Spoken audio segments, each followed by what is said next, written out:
A little after 12 midnight in the Southland, time for the Impact program on 95.5 KLOS Los Angeles. It's next. 95.5 KLOS, Mr. Dillon, and you got to serve somebody. It's a Monday morning. Good morning. It is June the 25th, 1990. My name is Frank Sontag. Time for the Impact program here on KLOS. Impact is where we have guests come down and talk about why it is that I have them on the air, what's so special about what they're doing, or why do they see life in the certain perspective that they do. Tonight's guest is a man that I have had on the program. This will be the fourth time. Is that right, Ray? Correct. Fourth time. I met my guest Thanksgiving 2 years ago down on Skid Row. Let me bring him on board, and we'll begin the interview here. I'd like to welcome Ray Castellani from the Frontline Foundation to Impact this morning. Good morning, Ray. Good morning, Frank. Nice to see you. It's great to see you. I was commenting to Ray off the air. He has become a good friend of mine, and for some reason tonight's interview, I'm a little more nervous than I have been with any of the interviews we've done before. I hope that means there's good things to come. The Frontline Foundation. What is the Frontline Foundation? See, when you asked me this 2 years ago, I went, but now, let me say this, as Frontline Foundation serves food to the immediate hungry on the streets in the heart of Skid Row in downtown Los Angeles, period. There's no ifs, ands, buts, whys, wherefores, or anything. It's strictly to give for the purity of giving to the hungry on those streets in that area. And along with that goes a little bit of love and a little bit of understanding, a little bit of compassion, but those are sort of things that have developed now, that it's not the sandwiches anymore, it's that entity of love, that spirit of understanding, and that's what it's all about. What is love, Ray? Giving for the purity of giving. That's easy. Do you think you say it's easy, do you think we as a human race really understand what love is? No. Oh, boy, wow. To give without asking anything, with no qualifications, with no strings, with no ifs, ands, buts, with just give, is probably the most difficult lesson I've ever had to learn. There's always hidden things in that giving. I'm doing it because I want to feel better. I'm doing it because it'll make the human race better. I'm doing it for this. I'm doing it for that. I'm doing it because of my mother, my father, my sister. But love is pure, and to give in that purest sense is what love is all about. And I use the word love, but love, show me love. Don't talk of love. I'm an action guy, and if I tell you I love you, I'll back it up by an action, and that's what it's about with me. Let me tell our listeners a little bit about how I met you, to those that have never heard you before. 2 years ago, I went down to Skid Row, as so many people are compelled to do around the holiday season, and give. And I went actually down to the streets and saw a number of different situations. Most of them pained me deeply. There are a lot of people down on the streets right now. There are children down on the streets right now. And contrary to what our ex-president had to say, Mr. Reagan, about how he believed that the homeless chose to be on the streets, I didn't see that as being the case. I met Ray through a gentleman that was on the streets that talked very highly of you. And I saw something that was rather unusual. I saw people that embraced you, that hugged you, that said they loved you, that cried. And there was something very genuine about the interaction that I saw going on. Now, there are missions down there. There are a lot of people doing good work down there. And I don't really want to sound as if you are completely unique, but in your own way you are, for a number of reasons, of which I want to get into. How did you have the thoughts of forming something as the Frontline Foundation, which has been called now, today, the Frontline Foundation, but it obviously started with a thought. Something happened. I believe, to the very best, searching back into my head, and now looking back in retrospect, this has developed. This was meant to be. I really didn't have any choice in the matter. I have just followed what I was supposed to do. But as far as thinking about what I was going to do, no, I could never, in my wildest imagination, I could never say, well, I'm going to do this. No. This has developed, I've said many times, there are thousands of people, beautiful people, that bring food to the hungry. This is no trick. I can do this 1, 2, 3, 4 times, 10 times for that matter. But what has been established now is that the front line is down there now.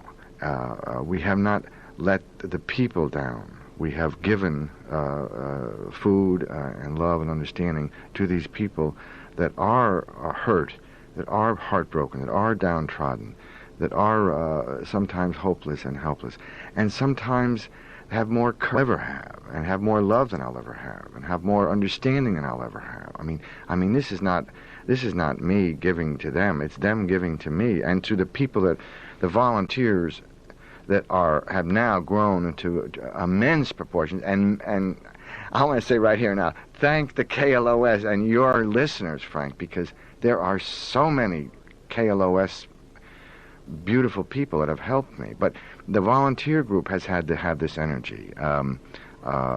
So it's it has developed the input of people, the caring on people's part. This is what has happened. This is what has developed. They begin to care. They begin to give for the purity of giving. This is what has happened. This is what is exciting. If the city can do it, the country can do it, the world can do it. The world would be in a different place. This is what I'm talking about. That love is so hard. To give is so hard.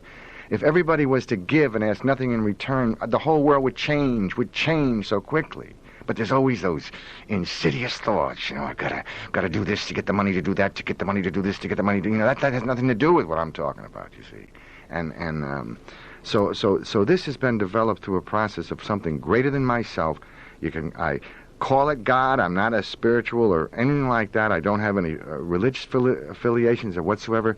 But there's a source of power within my soul that has guided me into doing this, backed by the hundreds and hundreds of people and volunteers that have now contributed into this entity, both downtown and uptown. There's no I make no separation. There's no black, there's no white, there's no Chinese, there's nothing. We're all human. We're all God's kids. I believe that. I will fight for these principles. I will stand up in governments for these principles. This is 1990, and there's lines on Saturday and on Tuesday that are lined up around the block on 5th and San Pedro, disgraceful to our city, and I'm disgraced at people who say that they have to be there because they want to be there. Fine, keep your thoughts, stay away from me. I'll love you from a distance, and we're okay. I'm just feeding God's kids. That's all I'm doing. I'm getting wound up here. I better keep quiet. But there's a bit of irony in lines in the streets. It was around 60 years ago where there were similar conditions, where people were lined up in the streets getting food. The Depression? Yes. Yeah, right. Well, this is the same thing, except this is 1990. How can that be? Because people don't want to. They don't see it. They don't see it. And when they see it, their eyes tell you it's something else. And they self-delusion. The veil of self-delusion comes over me and says, well, this isn't happening.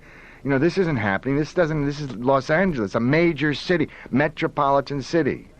And the other statement I want to say loud and clear is it doesn't have to be, because I have the beautiful formula to knock that right off, that there will be no hunger on this street. Now, these aren't the homeless that people are talking about, that they're trying to get homes for and jobs for and rehabilitate and all that stuff for. In order to be rehabilitated, people must live, and in order to live, they've got to eat.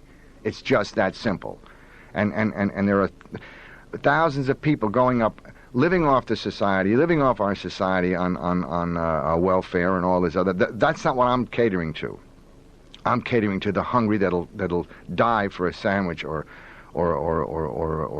a drink. And this is 1990, Los Angeles, California. You see. Anyway, it hurts my soul. It hurts me on my inner soul. I get tired sometimes. I get worn out sometimes, and then I go down and I see the faces of these beautiful people, and I say, my God, I'll go another day. And I do get tired, and I have more problems with the people uptown than I do with the people downtown. And that discourages me. It gets me, angry and riled up. I mean, we just try to be together and give and love and care and just do a service to humanity. And that's what I've been guided to do. And if anybody wants to be in my shoes, they can. I'll say that loud and clear over the airways too. Just come over, take over, and I'll leave. There's got no problem. I'll go on another corner. It doesn't bother me a bit. So, this is not a money deal. This is, I receive no money and I don't want money, because money then somebody can buy me. Nobody can buy me. Nobody can sell me. Nobody can tell me what to do or how to do it. They choose to do it, let them do it. Describe the process of what you actually do. There are missions down there that have shelters, they have buildings. Frontline is different from that. Because we're on the streets. We work out of a church in Sherman Oaks. We transport the food down to 5th and San Pedro or the heart of Skid Row. On the street, we set up tables. We set up a front line where we have the sandwiches. We set up a back line where the juices. We have about 90 gallons on Saturday and on Tuesday, and we serve right on the street. We're on the streets. We don't have any walls to protect us or anything like that. But the people on the street are our protection, and it works. It works with the beauty and the reverence of any church or any synagogue in the world, because this is our place. The street. That's my place. That's our place. Why Skid Row, Ray, of all places? Anyone that has even ventured down to Skid Row, it's not a pretty sight. Why? Why? It's hard to say why, but I'll say this. Where else would I want to be? Where else am I needed? If a boat is sinking, they need life rafts. These people are sinking. They need a little help.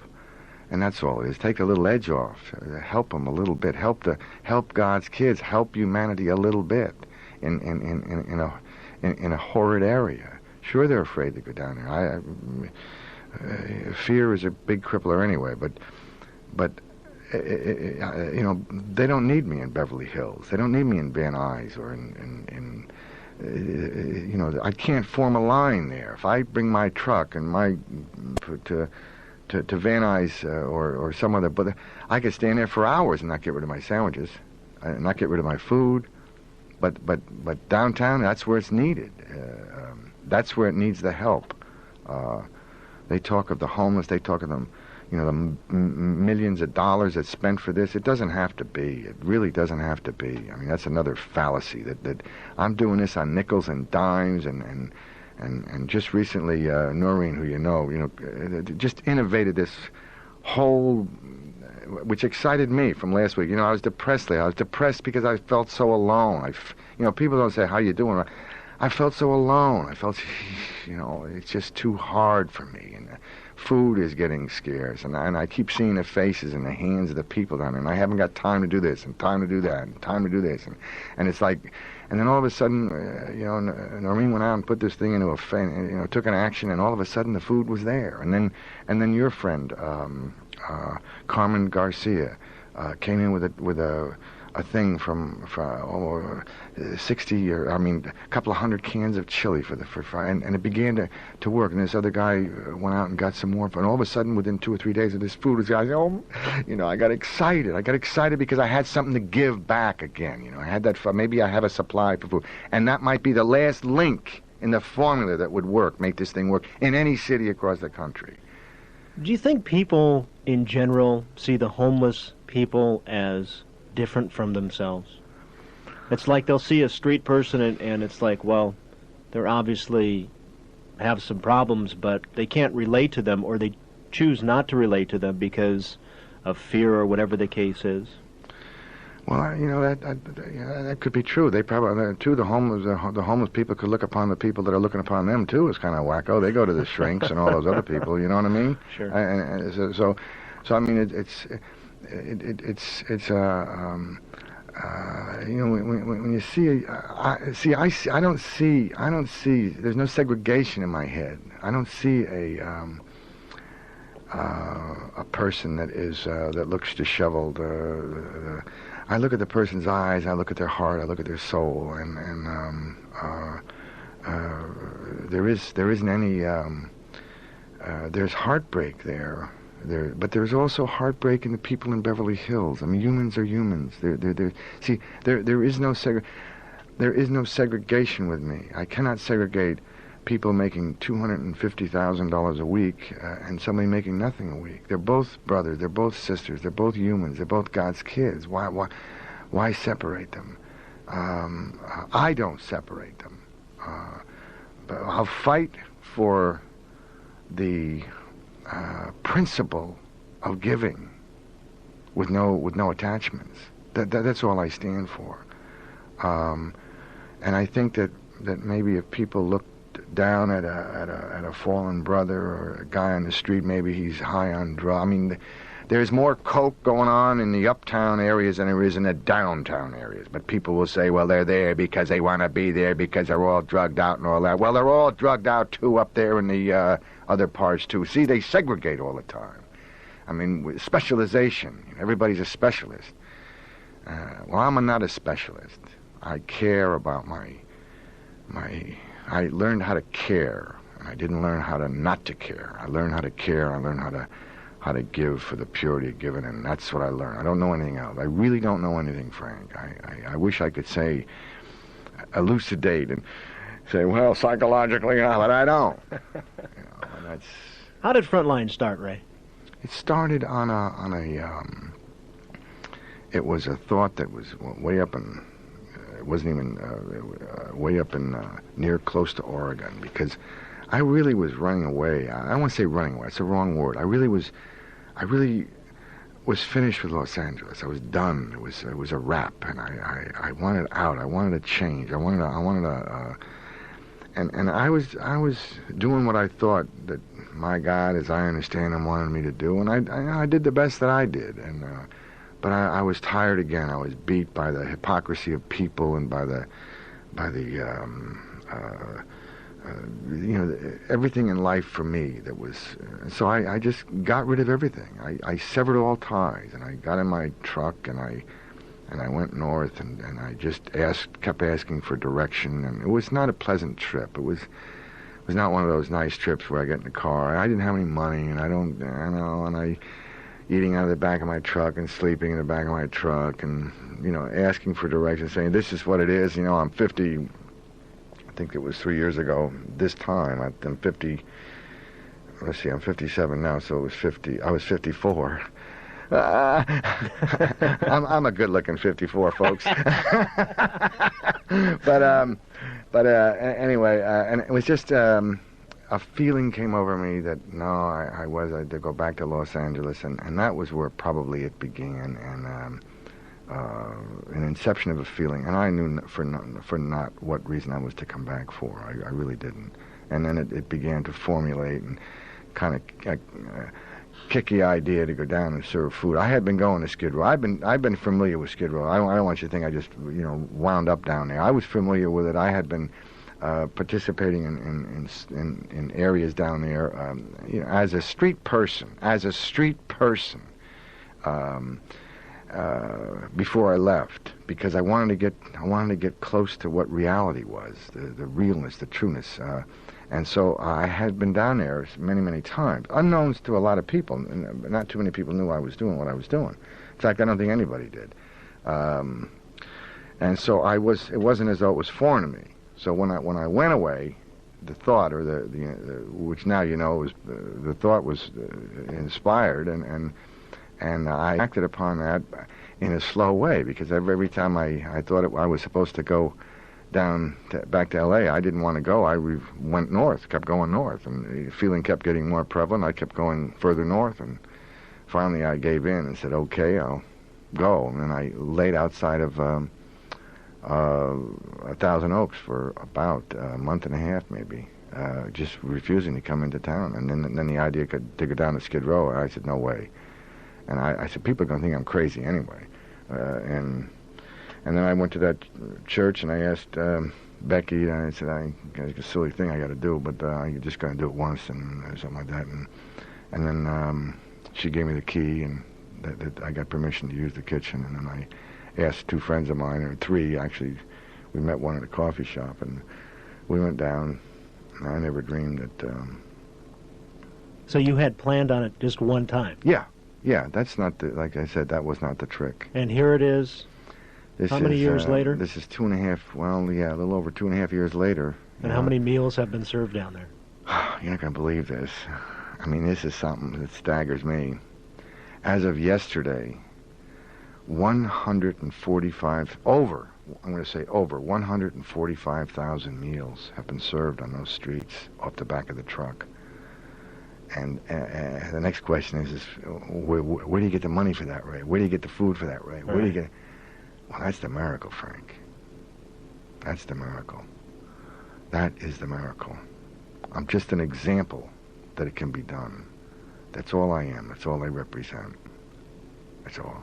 Because 145,000, I think it's 145,390 some as of yesterday, but that fills up the Rose Bowl. Plus, I mean, that's how many people, if you fill the Rose Bowl, I could have fed, and then 40,000 on top of that. It's an awesome figure, and it's a tribute to you. It's a tribute to the people that have contributed, the action taken on the contribution. The meeting of you and I was not just a meeting. It was directed, because the tremendous help that's come from one entity, from KLOS, Frank Sontag, direct, is indescribable. There are entities out there. There's Cynthia and Richard, Cynthia Humphrey, Richard Hume. I mentioned that before. There are people out there that have literally kept me alive, kept Frontline alive. I ask a lot of people sometimes when they show up on Saturday, did it ever occur to you how it all got here this Saturday? You know, it's amazing. And it's there every Saturday. And when I say when it's not going to be there, I don't go down. That's going to be my last trip. And 2 or 3 weeks ago, I'll tell you, I was pondering that thought. I'm looking for a place, desperately looking for a place to house the Frontline little baby. It's not a kitchen I need. I just need a facility to hold. Do you think that the media, do you think that the mayor, do you think that they would even come and say, hey, Ray, I'll help you? That hurts me. That hurts me more than anything else in the world. Because I'm not asking for anything except a little space. And the city of Los Angeles, I don't care. I mean, I get angry when I hear that because it hurts me. I'm fighting for what I believe in, and I need the help now, and I've written to the medias, I've written to the papers, I've gone out, and do you think any response comes? And a response to the homeless, I can't think of that. They made all that money. Whoopi Goldberg and Comic Relief. Yeah, Comic Relief, millions of dollars.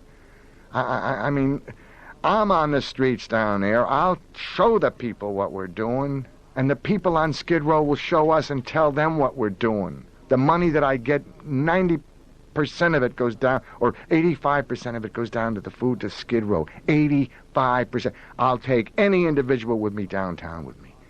Anytime, any place, anywhere. And then I put myself out. I say, what am I going to do? I'm tired. I know that. I can't foot the whole world on my shoulders, you see. And I like to get in front of national television like these presidents of the United States and just pound my fist and say, help me, just like that, and stop all the baloney about bureaucracy and it's going to do this for that and that for this. I mean, there's people on the streets dying, there's people in our worlds are dying, but they're dying right downtown. We're in our own streets, and so I'm very. Angela Davis said a phrase one time, passionately concerned, and I am passionately concerned. That's not my phrase, but I am passionately. That's another thing I do. I give credit where I hear things. I don't make them my own. I am passionately concerned about our country, our world, our peoples. I am passionately concerned, enough to put myself on the block, enough to take an action and do what I believe is my contribution. But I'm not satisfied with, I don't want to reach one or two. I want to reach every person on any Skid Row in any part of this country. That's what I want to do. And if that's such a big deal, then at least I want to do something, you see. And so that's where my passions come in, because I need the help. I need a place. I need a place to, an industrial park. I don't care what it is, but somebody give me an offer in the city of Los Angeles, and 8 million people, and it's raining and I'm out there in the cold. I mean, it's lonely out there, and I'm fighting for my volunteers too, because they they're beautiful, but. Well, anyway, Frank, I guess I'll blow this interview here. Let me reintroduce you, Ray. This is Ray Castellani from the Frontline Foundation, a man I came to know a couple of years ago and have come to love a great deal. I think that you're an inspiration to people that come in contact with you, Ray, and I know you're modest and you don't like hearing things like that, but in a way you reminded me of what it was like to love. I mean, you are love incarnate. You live that in your life. You practice what you preach. You don't sit there and talk and talk and talk. You're down there, come rain or shine. Whether your truck gets stolen or not, you're going to be down there if there's food there to be served. Right. Let me share a little story quickly, and then we're going to pay a bill or two and maybe open the phone lines. You mentioned about how wonderful I've been and this and that, and I don't want to get off on a long tangent. I just want to acknowledge the great amount of fear that I had going down to Skid Row, and the feeling occurred to me the night before Thanksgiving that I do this program and I talk about giving to fellow human being, and I thought, what a hypocrite you are. What are you going to do tomorrow? You're going to go over to the family and have this big cushy dinner and feed your face, and people are dying in the streets in L.A. And I thought, what can I do? Go to Skid Row. That's what came to my mind. No, there's no way I'm going down to Skid Row. People die down there. I mean, that's murderers and the whole, this whole impression that we get that's kind of perverted by the media. You mentioned that that's where reality is.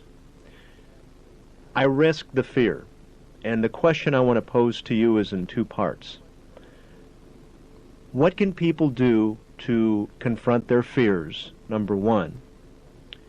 And number two, do you see that as being an integral part of why we have so many problems in the world right now, because we're all so afraid of each other? Can I answer the second part first? Sure. The answer to that is an unequivocal yes. Fear is probably the most corroding, crippling entity known to mankind. I believe that. Fear will keep a person in everlasting ignorance. Will keep countries that same way. Fear is a very detrimental part of our makeup in mankind. And when an animal is afraid, they do one of two things. They either confront the fear or the other animal and get laid out, maybe, or hightail it and get out of town. And but with mankind, no. There's many facets that fear will take. So it's a crippling thing. Fear will keep me in the same spot for years because I'll never want to move out of the little slot I'm in. The only way that I know, and this is just an outward statement, and this is just my statement, and please, please understand, as anybody listening to this, the only way, again, without any religious affiliation, I believe in a God or a power, whatever one wants to call it. I trust this entity.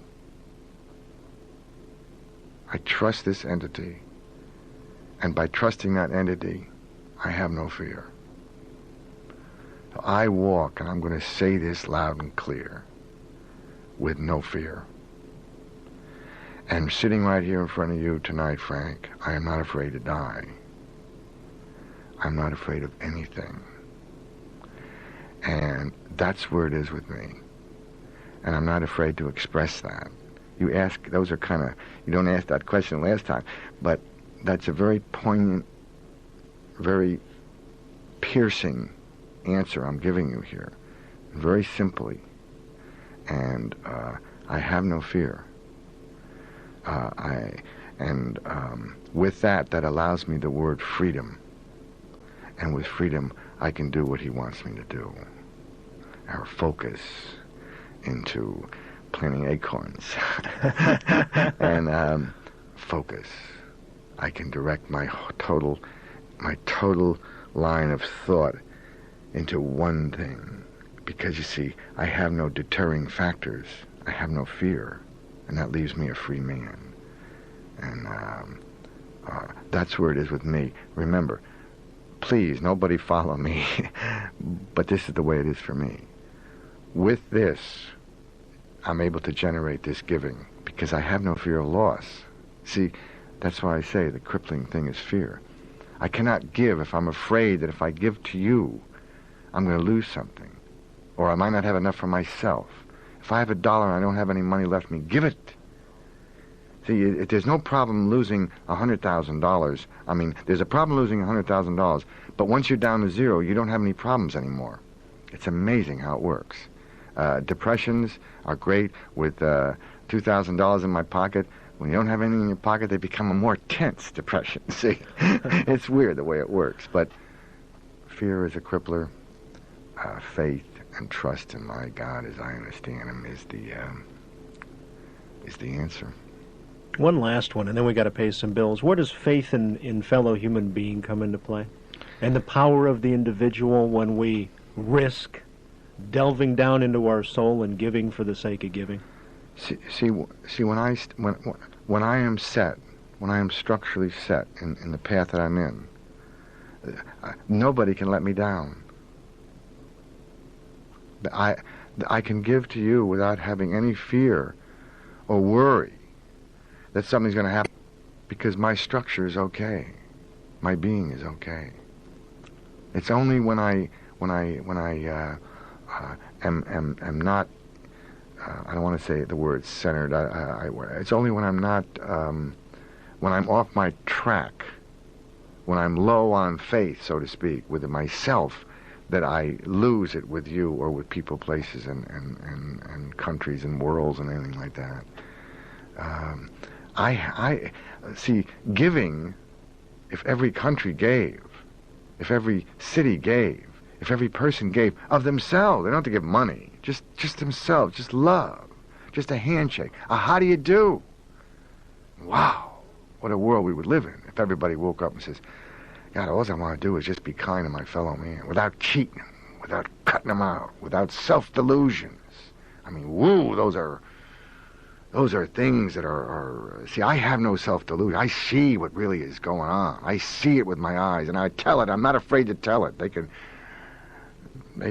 kill me if they want to. It doesn't make any difference. It's okay, but I'm going to keep talking the way I'm going to keep talking until they paddle dirt on my face. Do the street people see as well? There is truth.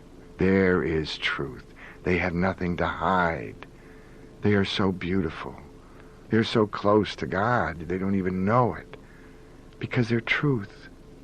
They are what they are. They see what they see. They talk of what they talk, and they love when they love, and they hate when they hate, and they hurt when they hurt.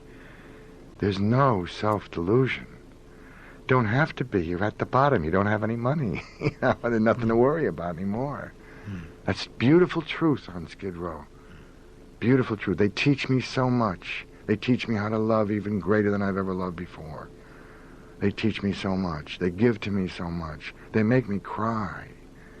Those beautiful, beautiful. I am the people of Skid Row. I don't separate myself. My skin is black, my skin is white. I have slanty eyes or not slanty eyes. I believe this with my heart. If it would just let me, people would just let me alone, I could just do it, you see. And I'm restricted, I'm tied up sometimes, I get frustrated and I get tired, and anyway, it's, You got me talking tonight, Frank. That's why I have you on the talk show, Ray. Oh, okay. Let me give out some phone numbers and pay some bills, and on the other side of the break, we're going to take some calls, and also I'd like to identify what you need, because you really need something this time, and it's called space. It's called a place to store this food. And as you said, in a city that has 8 million plus people, and a city government, and this is the United States of America, and come on, I mean, to me, there is no reason why you can't have this.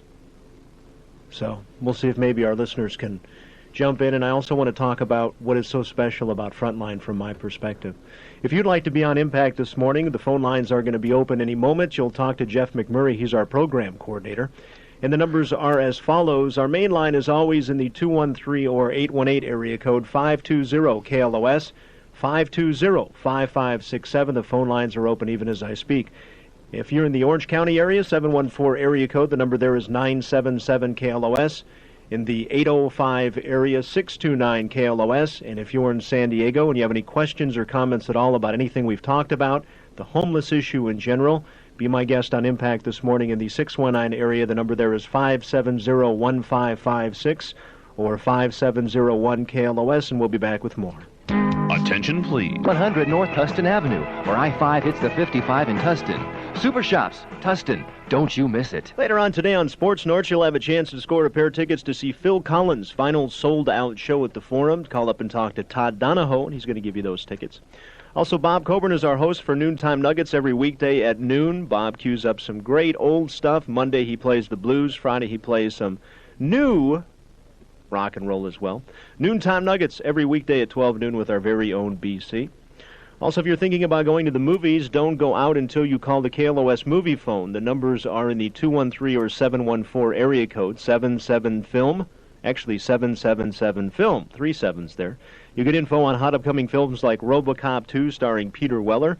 You'll also get info on Gino's 5 o'clock Funnies live show, which will be down in Orange County at the Celebrity Theater June the 30th in less than a week. And a last note from the switchboard, the Pacoima Skills Center is offering a 4-week emergency medical technician course, which will enable you to obtain an EMT county certificate. Tuition is $60. Sometimes, in some circumstances, it's free. You want more details? Our switchboard opens up every day at 6 a.m. My name is Frank Sontag. This is the Impact Program on KLOS. My in-studio guest is Ray Castellani from the Frontline Foundation. We're going to take some phone calls in a moment or two, Ray.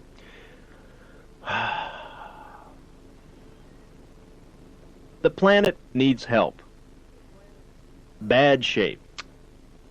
At the expense of us human beings that think we are just so smart. We are polluting. Kids are starving all over the world.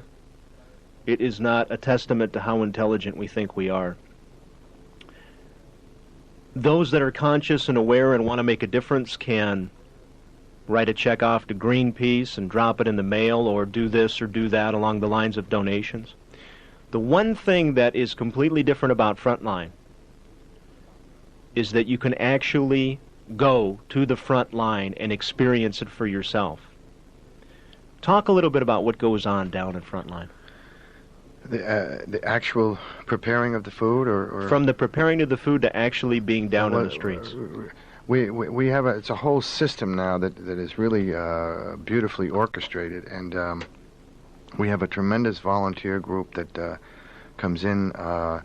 Let's say on Monday, we have this fellow named Chris, and he has a couple of other volunteers preparing for Tuesday, preparing things for Tuesday. Then we have the Tuesday group that comes in, headed by Noreen and John and Catherine and your guy from KLSO, Dave, and they go in at 7 o'clock on Tuesday morning and beginning preparing the hot dogs and the chili and things. It's already laid out. Everything is ready. It takes about an hour and a half, and then we're ready to go, and then we go down on Tuesday, and we have our call it Tuesday run, and that's the pilot. I believe if it was going to do anything in any city, that would be the pilot program that would be able to wipe out hunger in these areas, because we serve 250 to 300 human beings at this particular juncture. we serve them. We go downtown. When we hit there, they're all lined up. They're all ready to go. It's all confusion when it's, but it's all straightened out, and then we serve all this food. And then Wednesday night we have another crew come in again, set up by Chris, and then we have Lisa and Mike and Steve and anyway and then they set up and we go down at night and we serve 100. And then Saturday, the Thursday night volunteers come in and they do an unbelievable job. They probably do in 3 hours, 40 hours or 50, 60 hours worth of work, preparing, cutting, chopping, doing all these things, preparing for Saturday now. And then we have Friday finishing up all this with the making of the tuna fish, the fresh. Everything is fresh and quality food. And done with love. I insist upon it. I will not. I just don't want any hostility around me. I just don't want it. And then on Saturday morning, your other KLOSer guy comes in around 2 o'clock in the morning, and then you have a bunch of KLOS people coming in there. Steve and it was Gal Tammy and they come in. And Danielle, they come in around 4 and they begin, but Zara comes in around 2:30 and he starts, and it begins the ball and roast. And everybody that's worked all week long now comes in, and then bingo, it starts to perk. And then by 7 o'clock the sandwiches are all done, and with little groups coming in, and then we go downtown and then we serve over 1,000 meals on Saturday, and then we begin the following day on Sunday again, preparing then for the Monday, Tuesday, Wednesday, Thursday, and so on. I had a lot of resistance to going down, as I said before, and finally, when I met you, I asked you to be on the program, and you said, no, I don't do things like that. I'm just here for the people. Just let me do my thing. And then you had suggested, if I was really sincere about finding out what you do, to come down on some Saturday morning to 5th and San Pedro. Right. Of which I kind of sidestepped for a couple weeks, and, that fear thing. I'm afraid. I decided to go down and helped out for a few months, and I'll tell you, Ray, I cannot put into words how that changed my life. And I want to appeal to my audience, and very rarely do I do this, that if on any level, in any area of their being, that this strikes a chord of some type of truth, I invite them to, at the very least, contact you and spend a few moments experiencing you and all the wonderful people of Frontline, maybe go down and actually see the streets. It's a rare context, sadly enough, where people can actually get involved instead of just writing out a check, dropping it in the mail, say, hey, I'm doing my part to help the mess. Right. They can. I don't discourage anybody. The check is fine. But with that, if you choose to, you can come and see where it goes. That's the difference. If you're afraid of groups or things, you come down with me on a Sunday. By yourself, with me and you, and we'll go give water out in the back of the truck, which is water at premium down there. So there's many areas that I will show you the love on this street for the people, and they have for us, where that check or money would help. I've got a lot more questions, but let's take some callers. There's people that are waiting here. A lot of board here. James, good morning. You're on the Impact program here on KLOS. Hello. You're on the air, James. I had some questions about what kind of space Ray might need and how much space. I've got a building up here in Glendale where I've got some extra space at the moment. I don't know if it's something I can commit to for a long period of time, but what are you looking for, Ray? Well, it would have to be for a fairly decent length of time. It would have to be roughly around 1,500 to 2,000 square feet. It does not have to be a kitchen, and it's only to do my preparation to transport the food downtown. I would say that it would have to be at least a couple of years that I'd be able to use something like this, because in my mind, my own mind, I'm tired, and the struggle to get to 2.5 years has been a great taxing struggle with me, and I know if I make even a lateral move, it would be a wrong move, and my inside saying no. So I have to put out front exactly what I need, with the hopes that it comes through, and preferably, again, not to discourage anybody, but even you calling and asking me whether I get it or whether I don't, or whether it's good or whether it's bad. But at least you called and said, "Hey, Ray, maybe." You see what I mean? And I've got a space that's about 1,350 square feet, and it's got cold running water. You need hot and cold. Well, I would fix it, James, right? Right. Yeah, I would fix it, James. I need gas because I have two.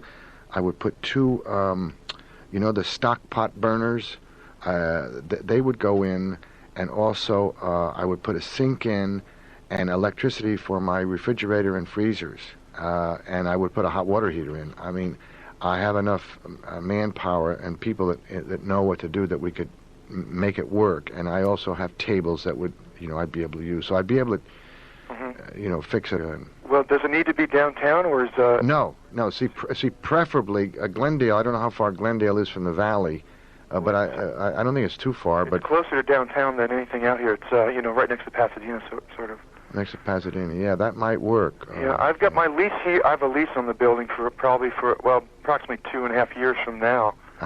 It's something I have to commit that long. I'd have to really look into it, but maybe we can talk about it further off the air. Okay, that'd be great. Why don't you give out the number to Frontline, and James can call you and give you his phone number, and you can hook up. Okay, the Frontline, James, the Frontline phone number is area code 818-345-8946. And if you have any difficulty, just Frontline Foundation.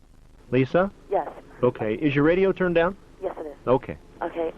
First of all, I would like to say I'm very familiar with what you were expressing earlier on in the program. What I'm having trouble with right now is that I have given the last dollar and I have done my part, but the frustration comes about when I feel that it's not enough. When I help one person, it's too much of a mess out there, and I have seen it too much that one person is not enough, and the frustration from that gives me a hard time dealing with people who are ignorant to the situation, who are ignorant to the homeless, who do not realize what is going out there. And I was just curious of how you handle the frustration and the confusion of not feeling that you're giving enough. That's a good question, Lisa, and I'll answer it with this. You, Lisa, are an example, and you're giving, whether it be your last dollar or $10 or $5, but you're giving, even of your thoughts, is the example. And it is by your example that I follow, not by what you say. There's an old adage that a man told me a long time ago, what he is speaks so loud, I cannot hear a word he says, by example. And if I remember always to be the example, not the words, and when somebody confronts me, I am the example of giving, rather than to try to get into a conversation with them, which I don't. I just bypass all those things. I am too focused. Just focus in on what you're doing, Lisa. You give. There's frustration that goes along. There's always going to be frustration. Always going to be frustration going along with this sort of thinking. Always. Always. Because you're not joining the crowd. And there's always going to be people who are going to knock you out, throw stones at you. Just keep focused and keep doing what you're doing. Okay. Thank you very much. All right. Thank you, Lisa. It's 1 o'clock in the morning. This is KLOS Los Angeles. Martin, good morning. You're on the air on the Impact Program. Good morning. How you doing? Good. Frank and Ray, well, first of all, I'd like to say it's my pleasure to say, the guys at Frontline, the people at Frontline are doing just a fantastic job. I can really respect what you're up to. I think that... Do you know this from personal experience, or are you just speaking from what you've heard? What I've heard from this evening. Okay. And unfortunately, I'm one of those people. I'm a chef. I'm down in the Anaheim area, and I have made it my life to serve people food, and I think that is just a great quality. To be able to help people that are hungry is a great thing. My question is I'm just wondering how many of these people, excluding children that are helpless, do you think that they have the capability to to go out and to produce, to get a life for themselves. I mean, other than being on the streets. It was Jeff? Martin. Martin, I'm sorry, Martin. Yeah, Martin. Again, I have to answer this. Probably it might not be an answer, but it's the only one I got. I am so focused in serving food to the hungry that my mind or any other fragmented thoughts that would come in don't come in. So you're not judgmental on that at all? I have there's nothing in my head about that. Well, I can understand that, but see, myself, I think that I am firm that people can fend for themselves. And I'm unemployed at the moment, but I'm out there pounding the pavement, and I'm a chef right next to people that are homeless, and I feel bad about it, but I also feel that they can go out and do the same thing I'm doing, and I'm hoping that I can get into a position where I can feed them, and I'm hoping I'd love to come and help you guys out. I'd love to have you, Martin. I mean, I really would. That's what came to mind, Martin. I wanted to ask you, what would have to happen for you to feel good about the situation? You say, I feel bad about it, but what would have to happen to alleviate some of that frustration that you have? Well, I don't know exactly what is needed out there. To be honest with you, I don't know if these people need more encouragement to go on with their lives. I don't know what is needed, and that's why my initial question was what percentage of these people can actually go out and take care of themselves without having to be catered to, if that's the way you want to put it. Martin? Yes. Let me say this. As a byproduct, you know the area that I'm talking about, yes. 5th and San Pedro. Yes. You've seen it. You've driven over there, Crocker Town. Right. If you came with me on a Sunday afternoon, and we just drove down, I parked my truck, we got out, even just for a few minutes, I bought a pack of cigarettes, we brought it down, let's just say for that. You would see, as a byproduct, what happens on that street when I come on that street. That the love, that the caring, that the compassion, that the understanding of these people for me and me for them happens in a split second. You would be overwhelmed. Now that is a byproduct.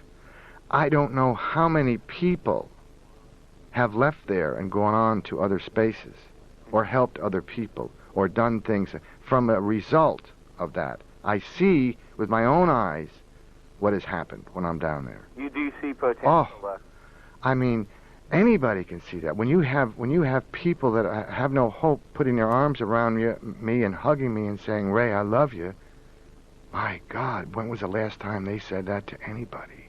Well, that's great. I mean, I think that's utterly, that's incredible what you've been able to do down there. I think it's great. So without that inward feeling, they could go no place anyway. But at least this can be seen. This is a tangible thing that can be seen. I can show it to you. I can demonstrate through me, and you say, "Oh, Ray, I see now."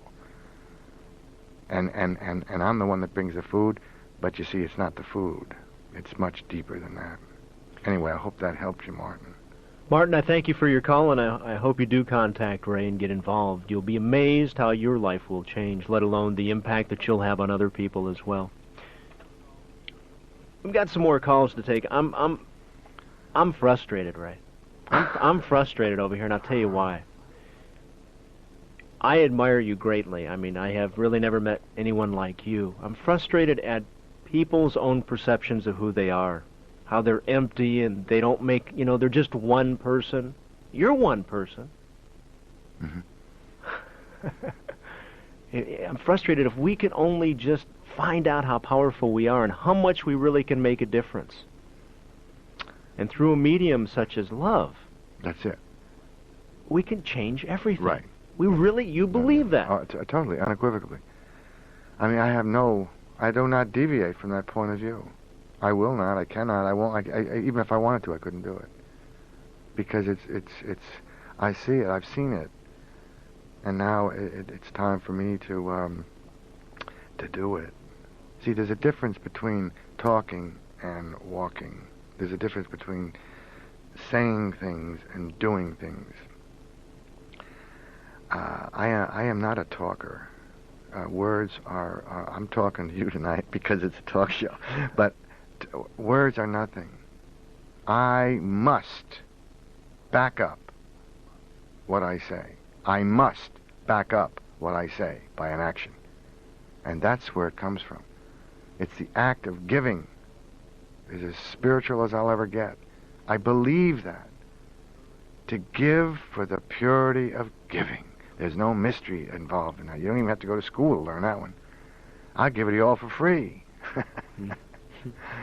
And one person can do that.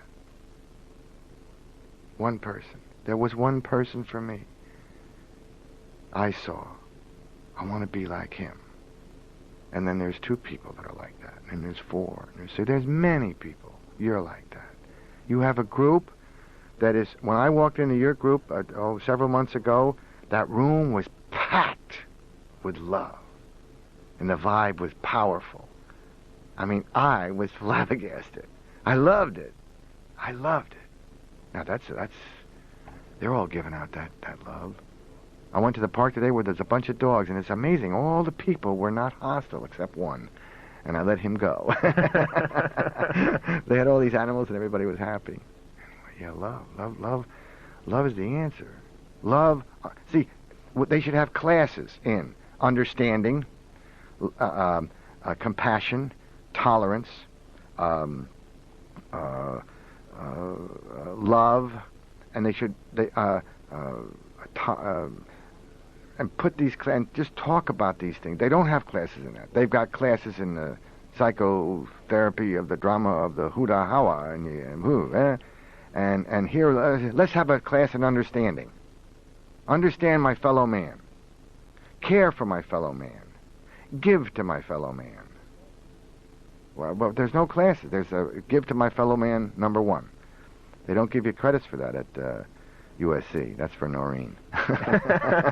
She's from UCLA. So am I, Ray. Oh, okay. We're going to get you after. Let's talk to Dan. Dan, good morning. You're on KLOS with my guest, Ray Castellani. Hi, Ray. Hey, Dan. I would like to start off by saying I have a tremendous amount of respect for you and what you're doing, but I think it's kind of for a different reason. I just got off work. I work at a hospital in the Santa Monica area, and we deal with a large number of homeless, and I guess sometimes I feel a tremendous amount of disappointment in myself for the reactions that I have in dealing with these people. You know, I when I first started working in the medical field, I thought I had a great empathy for my fellow man and a large capacity to love, and but some of the reactions that I have to these people are, you know, diametrically opposed to that, and it's very difficult when, you know, you go home at the end of a shift, and, you know, the feeling that I keep feeling is that I don't see the problem getting any better, and I don't see that anything we're doing is changing it. But what can I guess the question that I have is, what can the average person do? The difference who's not ready to, you know, to devote as I see you have a large part of their life to this problem. You know, I'm going to school now and working, and I feel like, you know, I've got to take care of myself, but yet I do feel disappointed in myself that I realize these people are in pain, and I can sometimes see that. I mean, unfortunately, sometimes I get frustrated with these people that, you know, they're drunk and just in general very difficult to deal with. But, you know, what can the average person do? Just do what you did. Don't knock yourself. Don't put yourself aside. Just care. You don't have to act upon the caring if you don't want to right now. You know, you'll be shown how to do it the other way. But the beginning stages or even the end stages is thought of. And instead of having any kind of thoughts of degeneracy or I'm not doing enough, all I have to do is open my mind to care, and a giant step has been made forward. Giant. Because all the other things are out. So you've made inroads on that. You've made it. Never be hard on yourself, because see, being hard on yourself, you get involved with yourself, and then you're no good to anybody, and you're good to so many people. Your very presence there tonight was helpful. Any situation that you put into, you are a contributor to life. You are a giver, and being a giver, you're a winner. You know, there's another adage: all takers are losers. You know, I knew, because I was a taker in my life for a long time. I had to learn how to be a giver, and that's all it is, and that's all I'm doing. I am no. Please, you have as much balance in your life and as much giving in your soul, probably more so than I, much more so than I. I don't know how you can say that. Well, see, you're doing your job where you're doing your job. You're giving where you can give. I'm just devoted in this area. In our area, it's like it never seems to do any good, is what I'm saying. You know, that's not your concern, though. What? That's not it. That is not your. See, you got to wipe that concern out. That is not your concern. You see, all that you do is just keep doing it. And whether it's good or bad, or that doesn't even come into my mind. It never popped into my mind if I was helping anybody. It never does today. You see, love doesn't have any boundaries. Love doesn't have any areas where they say, well, if I love you, you're going to be okay. No, see, it doesn't. It just says, Ray, keep loving, keep giving. And that's where the mistakes are made, is because I'm expecting other things, or maybe they're going to get up and do good things or something. Maybe they will and maybe they won't, but that's not my domain. Maybe they'll die in my arms. And I lost. There was a woman here, not so long ago. She died, 38 years old, and I wish I could hold her in my arms today and say, "Hey, it's going to be okay." 38 years old, and I remember her very vividly. And it was the same problem. She just couldn't get it. She couldn't get it. And her sister committed suicide about 5 years prior to this. 2 people in the same family. My God. So you're doing it. You're doing it, and believe in that. If you have an honest and legitimate thought for another fellow man in life today, man, you're way ahead of the game. And that's all you got to do. It's just that simple. It's not difficult. Thank you, Dan. Let's talk to Tim. Tim, good morning. You're on the air on KLOS. Good morning, gentlemen. Good morning. First of all, Frank, I want to tell you that it's a wonderful show. I listen to you every Monday morning. Thank you. Ray, I've just listening to you this morning, you've given me a couple answers to some problems that I've been having with my family. My mother goes out on a weekly basis and helps a woman down here in Orange County that helps the homeless and the needy.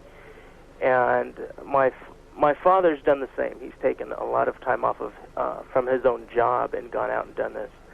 And I see the finances in the family slacking. I don't live at home anymore, but it's just my mother and father. And I see things dwindling with my father's business. But yet you talk of the love that you have and that the people have for you that motivates you, and it's that gave me the answer why my parents continue to do this when they need the support in their own family. Well, they're supporting themselves through their love for their fellow man, and we've fought quite a bit over this. And how can you do this? How can you do that? And listening to you this morning, you it like hit me over the head with a hammer. It's the key word is love, love for your fellow man, and willing to do what you can for them. And I want to commend you on the work you're doing. It's wonderful.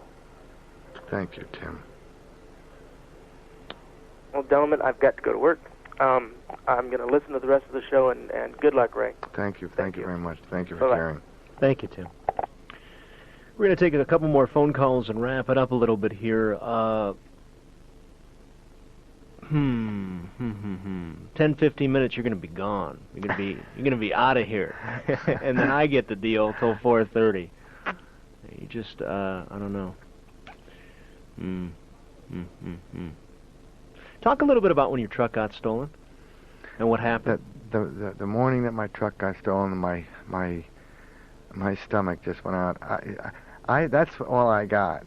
And and this is very I don't want to say paradoxical. This is very I can't think of the word. I don't know the word maybe, but that was my only possession that was left. Was this '79 truck that it was used to go downtown. It was very famous on Skid Row, and it still is. And when it went, I just couldn't believe it. I just couldn't believe that this one last thing I had was gone. And so the bottom fell out on me that day. That it was a Wednesday. And I just felt totally lost. I knew I had to bring food downtown that night. And so I was going to bring it down. However, some other people came over with cars and trucks, and my friend Steve came with his van, and we brought the food down. And then this gal Lisa said, "Do you mind if I call the radio station or the newspaper about this situation?" I said, "It doesn't make any difference to me. I don't care." I was just so deflated. I just didn't know how and why and all this. I didn't know how I'm going to get the food down on Saturday. My God, what problems I'm going to have. I see all those people. And then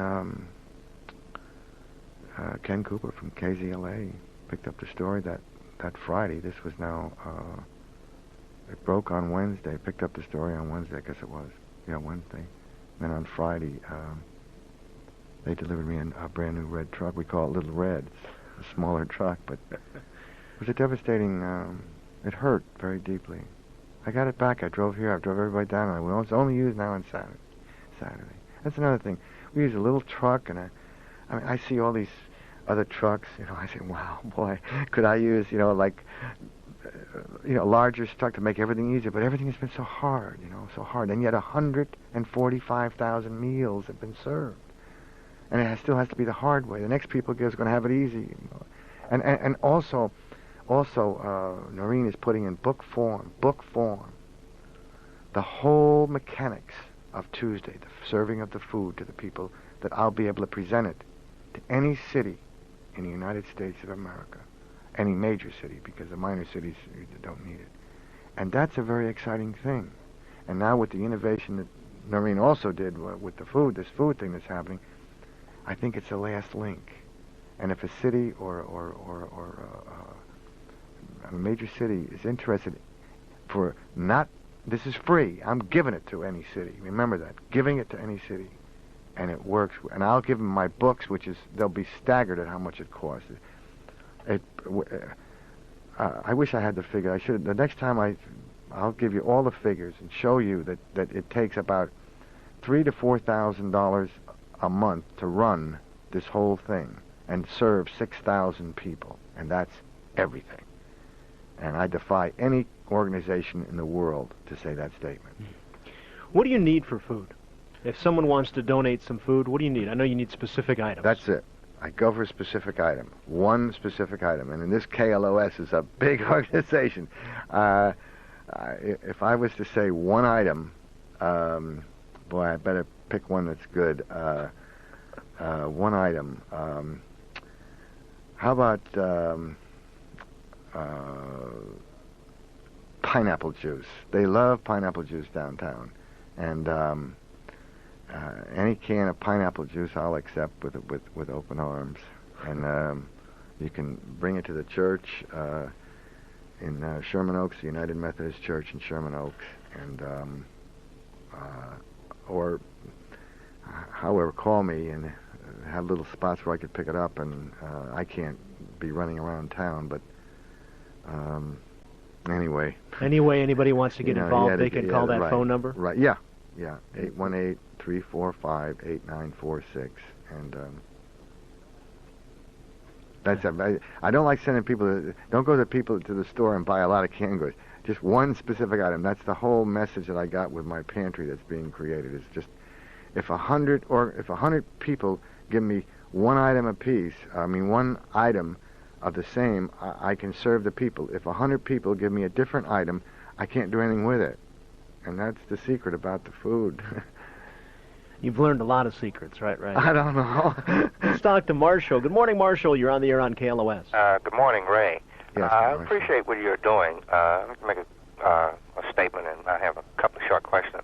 I know food is a short-term fix, but it's needed for survival. Now, homelessness encompasses a variety of individuals, like the physically sick, mentally sick, out of work, kids, women, say criminals, and lazies. If you were given the so-called power of authority, what would you do to solve this problem? And my second question would be, what are your needs when it comes to volunteers? I'll answer the second one first. I need as many volunteers as I can have. I love the input of any volunteer that comes and gives to Frontline in any capacity. That doesn't mean you have to come downtown or something. If you want to work in your area, I can show you how to get my specific item of food. You get one item of food, and then you say, Ray, I got 30 cans of this and 30 cans of that or something, and you can help me there. So I need that. Volunteers I always need, and I always welcome, because it's the vital part of this whole organization, of the volunteer. The volunteers are what makes me go, what makes me tick, and what makes Frontline go, and so that's important. Your first question is a little, might be a little bit too difficult for me to answer. It's a marvelous question, and I think it might be a little overpowering for me to answer. I would probably say it in the same work that I am in, and that is if I did have the power. And you did mention the categories of people, which was very interesting, and that's beautiful because you hit them all, and that's it. I would say that these are all, if I had the power, these are all of God's kids, and I would do the same thing I'm doing. I would just offer them love and understanding and food, and have to believe that that's all the power that I've got to give and to do, and that the next person coming along, maybe much more smarter than me and more able than me, can pick up the pieces where I left off. Because see, I'm only part of the answer. My only focus is to keep the person, the crazy, the murderers, the degenerates, keep them alive, so that maybe somebody else might come along and offer him that other opportunity. I am not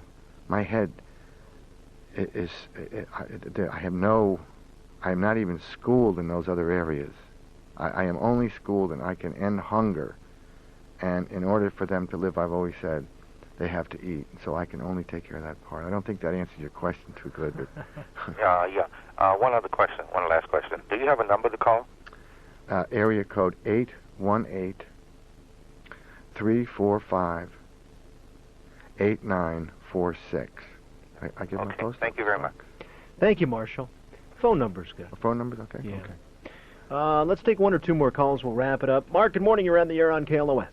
Good evening, Ray and Frank. I'd like to say, Ray, I appreciate your work, and Frank, a pretty good show. Except the one thing is, well, Ray, you're dealing with symptoms, not the problem. And I'd like to say that, one, I went through the Skid Row area about 10 years ago. And recently I've been able to come out of it, and I'm an independent contractor. The problem that I have is that I've made a concerted effort to try to get people and hire people in that area, and it just does not work. Is there an area that you know that I can, at least a number that I can call, to get people that would maybe work out? I have a few people. If you called me, you have my number, 818-345-8946, and I have, there are several people that like to work, that want to work, and that would be more than willing to work. They would have to be picked up from that area, but they certainly would be connected to me through you. Well, see, the effort that I've made, I've actually have junked around my insurance company to even put some people through a detox. before they were actually on my insurance. Mm-hmm. Things just have not worked out. Well, this is going to be a problem. I mean, I'm not going to. I mean, I don't have to tell you. We're gonna. This is the problem. You see, again, you're the man that can take him where I left off on him, and you can help him that other part of the journey. I'll keep him alive for you, and then it takes a lot of courage what you're doing, because you see, you have the heartaches of trying to really help the individuals, and then they don't show up for work, or they might run away with your car, or they might who knows what. So you're dealing in a whole different area than I am, and I commend you for that, because that's why I'm doing what I'm doing. It's easier. Well, I know what you're saying. Like I said, I was a little kid of 20 years old, 12 years ago, and I was in their spot, and luckily I had somebody who pulled me out of it. Beautiful. And I'm trying to do the same, and just found me in that group. And this is the beautiful part. Don't you see? This is what's so beautiful about you, that you're making that effort to do that. That's the name of the... If everybody put that effort in, my God, what a change would take place. So that's all I would do is keep... All as you do is just keep doing what you're doing. Sooner or later it'll work out. And if it doesn't, you've still made the effort. You've still put it... You are the example for somebody else to do the same thing. Thank you, Mark. I appreciate your phone call. We're going to take one last call and wrap it up. It's Stephen. Good morning. You're on the air on KLOS. Good morning. How you doing? Good. I just have a couple of things here. Let me throw them at you, grab what you catch. One of the things that I do when I hand money directly to people on the street is I might joke with them. I actually try to relate to them as a human being, and I know this sounds like a stupid thing, but it's a conscious effort that I find myself having to make, and I'm glad I make it. Also, when I give, I feel better about myself when I realize that there are people with less than me, and I'm wondering if that's a bad thing. Two other things, Doctor. I went to my 20th... it's like I'm talking to my therapist, rattling things off. I went to my... Wait till you see the bill at the end of the phone call. Well, I'll just have to go to public radio then. I went to my 20th grade school reunion. I graduated in 8th grade. At Beverly Hills I went to, by the way, and I found out that the tough guy, the bully, people were saying that he's now a homeless guy, and for a quick second I went, yeah. I felt good. I felt like there was justice. But then again I thought, well, that's not good for anybody. He's probably beating up on the other homeless guys. And probably is. And then the last thing I want to say is that, I find myself, like I gave $1 to somebody last night, and I find myself judging who I want to give money to. I find myself playing God. I find myself, well, this bum is a bum. This homeless person isn't that nice to me. No, they ask me too quickly. Now, I'm going to give money to this guy over here. And I find myself playing God. So I threw a lot of stuff at you, and I want to see if you guys have a good recipe for pasta when you're done. Pasta? That's terrific. Well, first of all, go with 4 quarters. You can spread that around a little bit. But you're doing it again, and it's fine. You see the initiative that you've taken. The mind will play funny things, until I really learn how to give, and without any thought of anything in it for me or who I. But it's impossible to train or to learn how to do this in 5 minutes, or a day or a week. But the mere fact that you're doing it, this is what it's about. You're 1,000 times better than the human being that's not doing anything about it, and that's all I'm doing. I'm just giving, but. You see, it's easy for me because I don't have anything to give, so I give away whatever it is I got. So it's simple, but don't when you go into the areas of saying, well, I feel good or I don't. Okay, for now, but when you really have a lock on it, you'll just keep giving, and it doesn't necessarily have to be things. You see, give of your soul, give of your heart, give of your love. The rest will follow. See, but understanding, an undiluted human being is so beautiful. undiluted. A human being that is the true human being, without having to have the veil of self-delusion over the self. See, this is the beautiful thing to give to another human being. A free human being. Here I am. This is what I am. That's giving. You see. So there's many areas that you can give. I said, well, did I give right? Did I give wrong? No, it's okay. Just keep giving. I'll learn. I learned. I had to learn. And there's so many beautiful things that the human being. I believe in the human being. I believe so much in the human being. They hurt me a lot of times, but I believe in a human being. So you keep doing it. Thank you, Stephen. We got to wrap it up. I love you, Frank. I love you too, Ray. If you would like to get any information or get involved or drop off some food, or if you know of a space somewhere that possibly can be used as a storage facility for food, or if you just want to meet someone that is as real as he sounds. After you did the group last time, I had a handful of people come up to me a couple weeks later and say, is he really that way? Is that really the way he is? You know, that's the way he is. You got it. The number to Frontline is in the 818 area code 345-8946. And I'll put this in the KLOS community switchboard if you don't have a chance to drop it. I invite you to check it out. You'll never be the same, I promise you that. Well, Ray, it was a pleasure having you on again, and Frank, it was my pleasure, and I just care so much for you, and I just publicly too to your listeners want to thank you for the unselfish help that you've given me for the past 2 years, and that it's inspirational to think about how we met. For me, because there's many times in the last 2.5 years I've needed that kind of. I thought I was so alone, and that your listeners, we have. It's amazing. Some of them say, "Well, yeah, I heard you for the first time. I'm a second-time KLOS, or I'm a third-time KLOS, and and now the fourth time." And so it's a powerful thing that you've done, and it's a powerful thing. That's why we came together out of 10,000 people. That guy that told you his name is Be Back Black, is the guy, and